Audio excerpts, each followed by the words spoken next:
അൽഹംദുലില്ലാഹി റബ്ബിൽ ആലമീൻ വസ്സലാത്തു വസ്സലാമു അലാ അഷ്റഫിൽ മഖ്ലൂഖീൻ വഅലാ ആലിഹി വസ്വഹ്ബിഹി അജ്മഈൻ അമ്മാ ബഅദ്. പ്രിയമുള്ള സഹോദരങ്ങളെ, പരിശുദ്ധമായ ദിക്റിനെ കുറിച്ചാണ് ഇന്ന് നിങ്ങൾക്ക് ഞാൻ പറഞ്ഞു തരുന്നത്. എല്ലാവരും ശ്രദ്ധിച്ച് കേട്ട് മനസ്സിലാക്കുക. അതിൻ്റെ പോരിശ, അതിൻ്റെ ശ്രേഷ്ഠത എത്രത്തോളമുണ്ട് എന്നുള്ളത് മഹാനായ റസൂൽ കരീം സല്ലല്ലാഹു അലൈഹി വസല്ലമ തങ്ങളുടെയും മുൻഗാമികളായ മഹാരഥന്മാരുടെയും വചനങ്ങളെ ഞാൻ ഉദ്ധരിച്ചുകൊണ്ട് പരിശുദ്ധമായ ഖുർആനിൻ്റെ ആയത്തിൻ്റെ സാരം ഇവിടെ പറഞ്ഞുകൊണ്ട് ഞാൻ നിങ്ങളെ ബോധ്യപ്പെടുത്താൻ ശ്രമം നടത്തുകയാണ്. അള്ളാഹു തൗഫീഖ് നൽകുമാറാവട്ടെ. എല്ലാവരും ശ്രദ്ധിച്ച് കേൾക്കണമെന്ന് ഉണർത്തിക്കൊണ്ട് ഞാൻ തുടങ്ങുകയാണ്. അള്ളാഹു സുബ്ഹാനഹു വ തആല അവൻ്റെ പരിശുദ്ധമായ ഖുർആനിലൂടെ പറയുന്നു, ഫദ്കുറൂനി അദ്കുറുക്കും വഷ്കുറൂലി വലാ തക്ഫുറൂൻ. ഫദ്കുറൂനി അദ്കുറുക്കും, എന്നെ നിങ്ങൾ സ്മരിക്കൂ, എന്നാൽ നിങ്ങളെ ഞാൻ സ്മരിക്കും. എന്നെ നിങ്ങൾ ഓർത്തു കഴിഞ്ഞാൽ നിങ്ങളെ ഞാൻ ഓർക്കും. ഇവിടെ ഒരു രസകരമായ സംഭവം ഒരിക്കൽ മഹാരഥന്മാരുടെ ഇടയിൽ നടന്നിട്ടുണ്ട്. ഒരിക്കൽ സാബിത്തുൽ ബുനാനി റളിയല്ലാഹു അൻഹു എല്ലാവരും ഇങ്ങനെ ഇരിക്കുന്ന സമയത്ത് അദ്ദേഹം പറഞ്ഞു, എന്നെ എപ്പോഴാണ് അള്ളാഹു ഓർക്കുന്നത് എന്ന് എനിക്കറിയാം. എന്നെ എപ്പോഴാണ് അള്ളാഹു ഓർക്കുന്നതെന്ന് എനിക്കറിയാമെന്ന് സാബിത്തുൽ ബുനാനി റളിയല്ലാഹു അൻഹു പറയുകയാണ്. ആ സമയത്ത് അവിടെ കൂടിയിരുന്ന ആളുകൾ ചോദിച്ചു, എന്താ നിങ്ങൾക്ക് എങ്ങനെയാണ് നിങ്ങൾ അള്ളാഹു ഓർക്കുന്നത് അറിയുക? നിങ്ങൾ വെറുതെ വിഡിത്തം പറയണ്ട.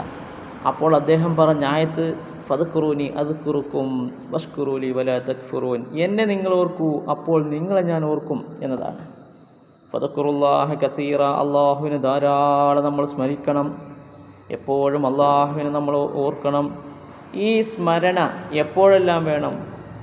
രാത്രിയിലും പകലിലും, കിടത്തത്തിലും ഇരുത്തത്തിലും ഉറക്കത്തിലും ഉണർച്ചയിലും രഹസ്യത്തിലും പരസ്യത്തിലും എല്ലാം വേണമെന്നാണ് ഫദ്കുറൂനി അദ്കുറുക്കും എന്നതിൻ്റെ വ്യാഖ്യാനമെന്ന് ഇബ്നു അബ്ബാസ് റളിയല്ലാഹു അൻഹു തൻ്റെ തഫ്സീറിൽ വ്യക്തമാക്കുകയാണ്. നബി സല്ലല്ലാഹു അലൈഹി വസല്ലമ തങ്ങൾ പഠിപ്പിക്കുന്നുണ്ട്, ദിക്റുകൾ ഇങ്ങനെ പറയുക, ശ്രദ്ധരായ ജനങ്ങൾക്കിടയിൽ ദിക്റുകൾ ഇങ്ങനെ പറയുക. ഇവിടെയാണ് നമ്മുടെ ദിക്ർ ഗ്രൂപ്പിൻ്റെ മഹത്വം നമ്മൾ മനസ്സിലാക്കേണ്ടത്. ദിക്ർ ഗ്രൂപ്പിൻ്റെ ലിങ്കുകൾ ഇങ്ങനെ ഷെയർ ചെയ്ത് കൊടുക്കുക, സ്റ്റാറ്റസ് ഇങ്ങനെ വെക്കുക. ദിക്റിനെ പറ്റി അശ്രദ്ധയിലായിരിക്കുന്ന, ദുനിയാവുമായി കൊണ്ട് മറ്റുള്ള കാര്യങ്ങളിൽ മുഴുകിക്കഴിയുന്ന ജനങ്ങളിലേക്ക് ഇടയ്ക്കിടയ്ക്കൊരു ലിങ്ക് ഇങ്ങനെ വരുമ്പോൾ അവരിങ്ങനെ ശ്രദ്ധിച്ചുകൊള്ളും. ഇതെന്തൊരു ലിങ്കാണ്, എന്തിനെ സംബന്ധിച്ചാണെന്നിങ്ങനെ വീക്ഷിച്ചുകൊള്ളും. അങ്ങനെ അശ്രദ്ധയിലായിരിക്കുന്ന ജനങ്ങൾക്കിടയിൽ ദിക്റിനെ കുറിച്ച് പറയുന്നവർ ഉണങ്ങി നിൽക്കുന്ന മരങ്ങൾക്കിടയിലെ പച്ചവൃക്ഷം പോലെയാണ് എന്ന് ഹബീബായ റസൂലുള്ളാഹി സ്വല്ലല്ലാഹു അലൈഹി വസല്ലമ തങ്ങൾ നമ്മെ പഠിപ്പിക്കുകയാണ്. അതുകൊണ്ട് എൻ്റെ ദിക്ർ ഗ്രൂപ്പിലുള്ള എൻ്റെ സഹോദരങ്ങളോടും സഹോദരിമാരോടും എനിക്ക് പറയാനുള്ളത്, നമ്മുടെ ദിക്ർ ഗ്രൂപ്പിൻ്റെ കാര്യം എല്ലാവർക്കും പറഞ്ഞിങ്ങനെ കൊടുക്കണം. എപ്പോഴും അതിനെപ്പറ്റി ഇങ്ങനെ സംസാരിക്കണം.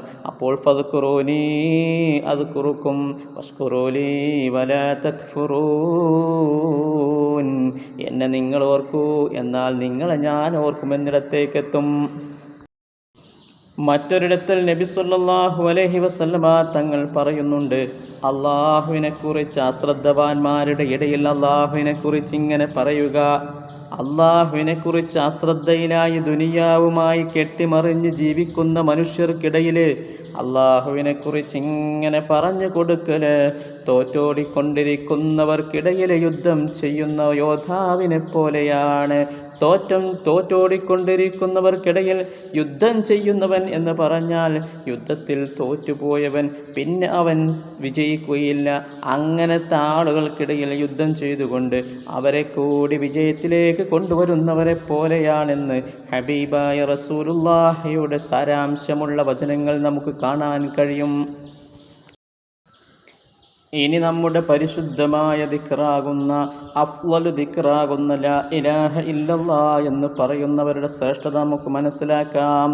ലാ ഇലാഹ ഇല്ലല്ലാഹ് എന്ന് ചൊല്ലുന്നവർക്ക് ഖബറിലോ പുനർജീവിത നാളിലോ വിരസതയൊന്നും അനുഭവപ്പെടുകയില്ല. ഖബറിലൊരു വിരസതയില്ല, പുനർജീവിത നാളിലോ അവർക്കൊരു മടുപ്പില്ല, ഒരു വിരസതയില്ല.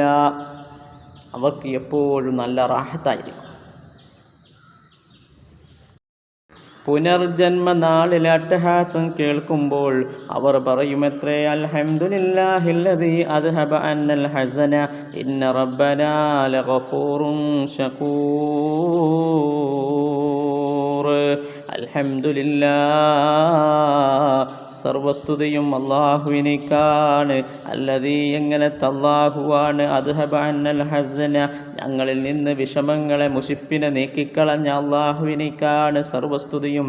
ഇന്ന റബ്ബനാ ലഗഫൂറുൻ, തീർച്ചയായും ഞങ്ങളുടെ റബ്ബേറെ പൊറുക്കുന്നവനും ശകൂറുൻ, നന്ദിയുള്ളവനുമാണെന്ന് അവരങ്ങനെ പറഞ്ഞുകൊണ്ടിരിക്കുമെന്ന്. അങ്ങനെ പുനർജന്മ നാളിൽ അത് പറഞ്ഞുകൊണ്ട് അവരെഴുന്നേറ്റ് വരുമെന്ന് ഹബീബായ റസൂലുള്ളാഹി സ്വല്ലല്ലാഹു അലൈഹി വസല്ലമ തങ്ങളുടെ മൊഴികളിൽ നമുക്ക് കാണാൻ കഴിയും. അബൂ ഹുറൈറ റളിയല്ലാഹു അൻഹുവിനോട് ഒരിക്കൽ ഹബീബായ റസൂലുള്ളാഹി സ്വല്ലല്ലാഹു അലൈഹി വസല്ലമ തങ്ങൾ പറഞ്ഞുവത്രേ. എന്താ പറഞ്ഞത്? അബൂ ഹുറൈറ, നിങ്ങൾ അനുഷ്ഠിക്കുന്ന സൽക്രമങ്ങൾ മുഴുവനും പുനരുദ്ധാരണ നാളിൽ തൂക്കിക്കണക്കാക്കപ്പെടുന്നതാണ്. നിങ്ങൾ ചെയ്യുന്ന എല്ലാ നല്ല കാര്യങ്ങളും ചീത്ത കാര്യങ്ങളും പുനരുദ്ധാരണ നാളിൽ തൂക്കിക്കണക്കാക്കിക്കൊണ്ട് സവാബ് നൽകപ്പെടുന്നതാണ്. പക്ഷേ ലാ ഇലാഹ ഇല്ലല്ലാഹ് എന്നതിനത് ബാധകമല്ല.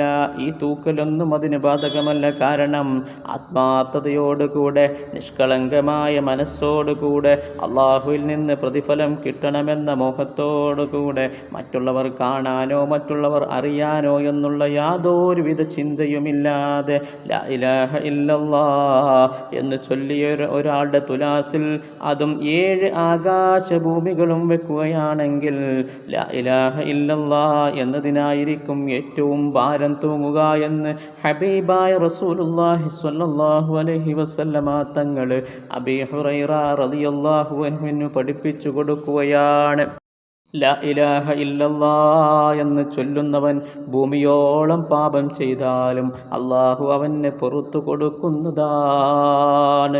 ഓ അബൂ ഹുറൈറ, മരണമാസന്നമായവർക്ക് ലാ ഇലാഹ ഇല്ലല്ലാഹ് എന്ന് ചൊല്ലിക്കൊടുത്തുകൊള്ളൂ അബൂ ഹുറൈറ.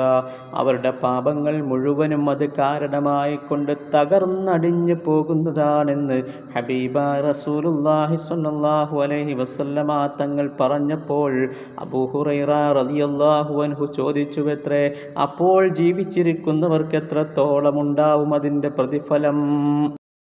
നബി സല്ലല്ലാഹു അലൈഹി വസല്ലമ തങ്ങൾ പറഞ്ഞു, അതേറ്റവും തകർത്ത് കളയും, എല്ലാം ഏറ്റവും തകർത്ത് കളയുന്നതാണ്. അപ്പോൾ ആത്മാർത്ഥതയോട് കൂടെ ലാ ഇലാഹ ഇല്ലല്ലാഹ് എന്ന് ചൊല്ലുന്നവൻ സ്വർഗത്തിൽ പ്രവേശിക്കുന്നതാണ്. അതുകൊണ്ട് പ്രിയമുള്ളവരെ, നമ്മളെല്ലാവരും ലാ ഇലാഹ ഇല്ലല്ലാഹ് എന്നുള്ള ദിക്ർ ചൊല്ലാൻ പരമാവധി സമയം കണ്ടെത്തണം. എപ്പോഴും അള്ളാഹുവിനെക്കുറിച്ചുള്ള ഓർമ്മ നമ്മുടെ മനസ്സിലുണ്ടാവണം. നമ്മുടെ ദിക്ർ ഗ്രൂപ്പുണ്ട്, അതിലെല്ലാവരും ഒന്ന് ചേരുക. ഈ യൂട്യൂബിലെ എൻ്റെ ഈ വീഡിയോ കാണുന്ന എല്ലാവരും എൻ്റെ ഒരു ദിക്ർ ഗ്രൂപ്പുണ്ട്, അതിൻ്റെ നമ്പർ വാട്സപ്പ് ഗ്രൂപ്പാണ്. അതിലേക്ക് നിങ്ങളെല്ലാവരും ചേരുക. എന്നിട്ട് അതിലൊരുപാട് ആളുകളുണ്ട്, അതിൽ നിങ്ങൾ ചേർന്നുകൊണ്ട് അതിൻ്റെ ഒരു ഭാഗമാവുക. അതുകൊണ്ട് പല ഗുണങ്ങളും നമുക്ക് ദുനിയാവിലും ആഖിറത്തിലും ലഭിക്കണം എന്ന ഉദ്ദേശത്തിലാണ് അത് ഉണ്ടാക്കിയിട്ടുള്ളത്. നിങ്ങളെല്ലാവരും അതിൽ പങ്കെടുക്കണം. ആർക്കെങ്കിലും അതിൻ്റെ വാട്സപ്പ് നമ്പർ ആവശ്യമുണ്ടെങ്കിൽ എന്നോട് ചോദിച്ചാൽ, കമൻറ്റിൽ വന്ന് ചോദിച്ചാൽ ഞാനത് നിങ്ങൾക്ക് നൽകും. നിങ്ങൾ അതിലൂടെ ജോയിൻ ചെയ്യാം. അള്ളാഹു തൗഫീക്ക് നൽകുമാറാവട്ടെ. ആദ്യമായിട്ടാണ് നിങ്ങൾ എൻ്റെ ചാനൽ കാണുന്നതെങ്കിൽ ഇതൊന്ന് സബ്സ്ക്രൈബ് ചെയ്തു വെക്കുക. നിങ്ങൾക്ക് വീണ്ടും എൻ്റെ വീഡിയോകൾ കിട്ടാൻ വേണ്ടി ആ ബെല്ലിന്മേ ഒന്ന് തൊട്ടാൽ എൻ്റെ വീഡിയോകൾ ഇനിയും നിങ്ങൾക്ക് കിട്ടും. ഇൻഷാ അല്ലാഹ് ഇതെൻ്റെ ഒരു ചെറിയ ചുവടുവെപ്പ് മാത്രമാണ്. നിങ്ങളുടെ പ്രോത്സാഹനമുണ്ടെങ്കിൽ മാത്രമേ മുന്നോട്ട് കൊണ്ടുപോകാൻ കഴിയുകയുള്ളൂ. പരമാവധി നിങ്ങളുടെ സഹകരണം ഞാൻ പ്രതീക്ഷിക്കുന്നു. ഇൻഷാ അല്ലാഹ് അള്ളാഹു നമ്മുടെ ഈ പ്രവർത്തനം ഒരു സ്വാലിഹായ സൽക്രമമായി നമ്മിൽ നിന്ന് സ്വീകരിക്കുമാറാവട്ടെ. ആമീൻ. അസ്സലാമു അലൈക്കും വറഹ്മത്തുള്ളാഹി തആല വബറകാതുഹു.